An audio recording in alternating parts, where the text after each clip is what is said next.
بسم اللہ الرحمن الرحیم۔ میرے مولا علی علیہ السلام سے سوال کیا، یوحی الارض بعد موتہا، صلوات پڑھیں ذرا محمد و آل محمد۔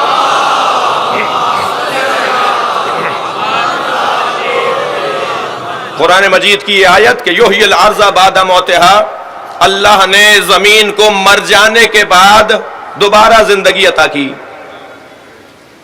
تو زمین کے مر جانے کا مطلب کیا ہے؟ تو حضرت نے فرمایا کہ یہ زمین فصل جب نہیں دیتی، یہ زمین جب کسی کو کوئی فائدہ نہیں پہنچاتی تو مردہ کہلاتی ہے۔ توجہ کی؟ اور جب یہ فائدہ دینے لگتی ہے تو یہ زندہ کہلاتی ہے۔ تو عزیزان گرامی، یہ صرف قاعدہ قانون زمین ہی کے لیے ہے یا میرے اور آپ کے لیے بھی ہے؟ اگر ہم کسی کو فائدہ پہنچائیں، صلوات پڑھیں ذرا محمد و آل محمد،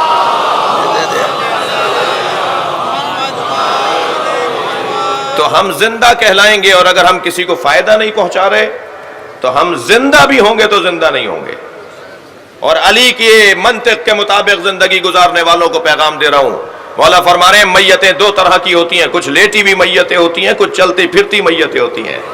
ہر چلنے پھرنے والا زندہ نہیں ہے۔ جس کا ضمیر مر چکا ہو، جس کی فطرت مر چکی ہو، جس کا احساس مٹ چکا ہو، مولا کے مطابق وہ مردہ ہے، چاہے وہ چلتا پھرتا نظر آ رہا ہو۔ غور فرمائیں گے، سب سے بڑی فضیلت علم ہے۔ اور عزیزان گرامی، دوسری بڑی فضیلت جسے قرآن مجید فضیلت کا عنوان دے رہا ہے، وہ ہے ایمان۔ وہ ہے ایمان۔ افمن کانا مؤمنا کمن کانا فاسقا لا یستوون، سورہ مبارکہ بقرہ۔ کیا صاحبان ایمان اور فاسق برابر ہیں؟ مومن اور فاسق برابر ہے؟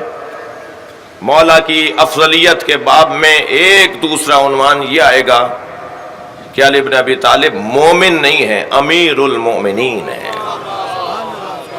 قرآن پکار کے کہہ رہا ہے کہ جس کا ایمان، جو صاحب ایمان ہے، کیا وہ اور جو فاسق ہے وہ برابر ہے؟ جب مومن اور فاسق برابر نہیں ہے تو علی اور دوسرے برابر کیسے ہو جائیں گے؟ اگر آپ ہمارے لیٹسٹ ویڈیوز کے بارے میں جاننا چاہتے ہیں تو ہمارے چینل کو سبسکرائب کریں اور بیل آئیکن کو پریس کریں۔ شکریہ۔